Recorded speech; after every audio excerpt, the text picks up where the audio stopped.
Well, guys, I just had an existential crisis related to anime. I think it's time for another anime rant.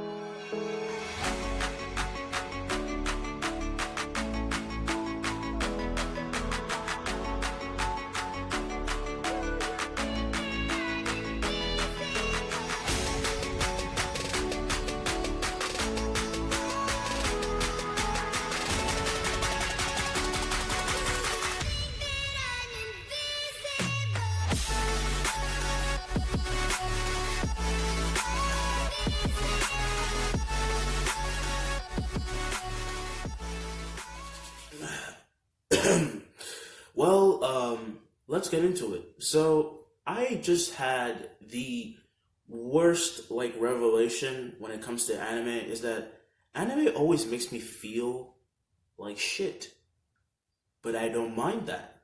Whenever I see series like Tokyo Ghoul, One Piece, Naruto, it makes you wonder, why does anime bring out so much emotion in you? They're not real characters, they're just things drawn on a screen, but the actions that are done by some characters are so, it's just so empowering or just so messed up that it gets to you.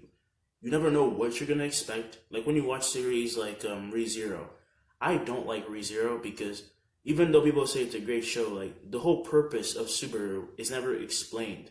He gets a fucked up life, and it's never explained why his life is so messed up. But then I go to series like One Piece, where the whole concept is about friends.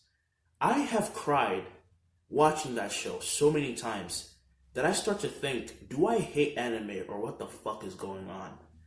And then I see Tokyo Ghoul, and I'm just like, what the fuck, anime? Are you serious? The amount of times that I've wanted to legitimately just not look anime because I've seen things like Tokyo Ghoul is just huge.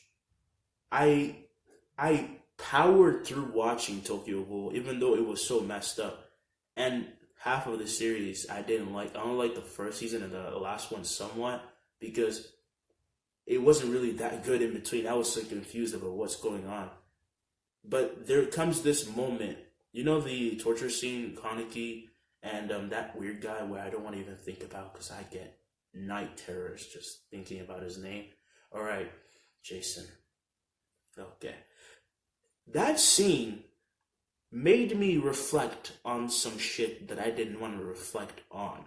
Whenever I complain about things in my life, whenever I talk about things that I say, oh, my life sucks so much, but then I look at this dude who talks about how messed up his family was, how his mom died because he was trying so hard just for him, about how he just became alone. And then to add on to that, his first date ended up with him almost dying, and then he became a monster who constantly just kept having things fall on him and people telling him that this is his fault, especially Rize.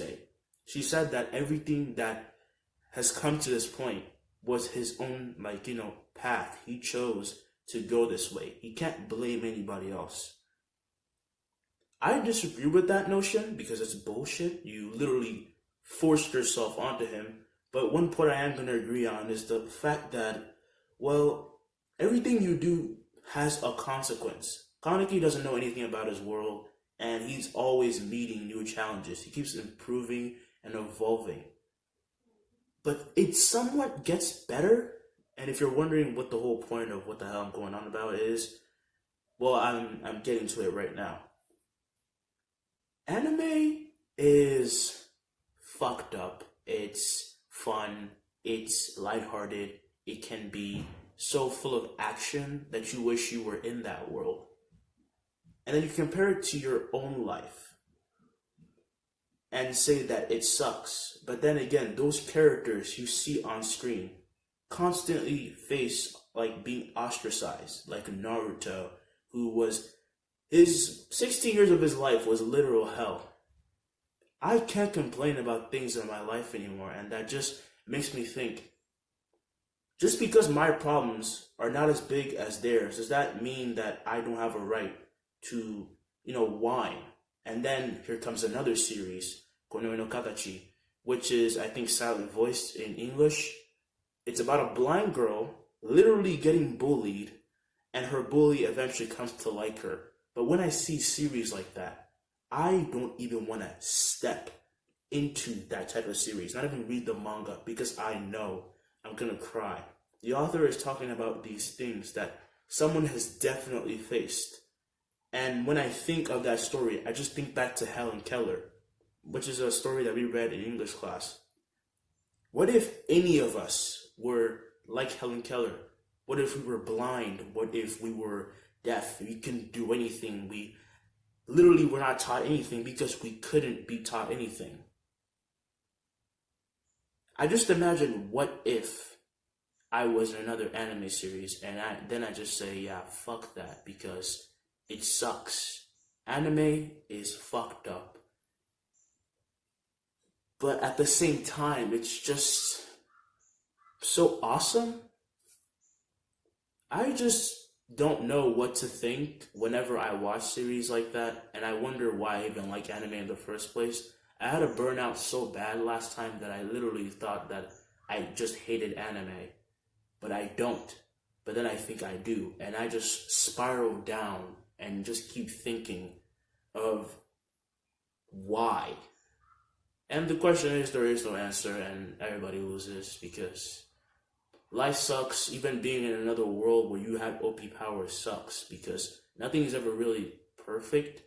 And my whole point to this was that I constantly have existential crises that relate to anime, so that's about it. I don't know why I had this thought, but I just thought I would share it with you guys because I don't know. Whenever I have these thoughts, I'm just so conflicted about what this all says about me or about the anime industry.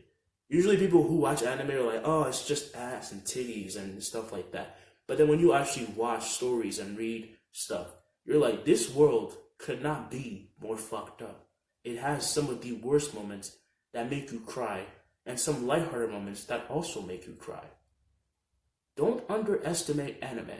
That's kind of the whole point of it. Anime isn't just something on the screen with like characters punching each other and winning. It's actually about story. And if anybody who doesn't like anime watches this, I hope that you'll actually try out anime. Because it's not just cartoons. They're stories. That was my rant. Honestly, if you got anything out of that, tell me what you did, because I have no idea what I just said. I'll see you guys in the next video. Bye.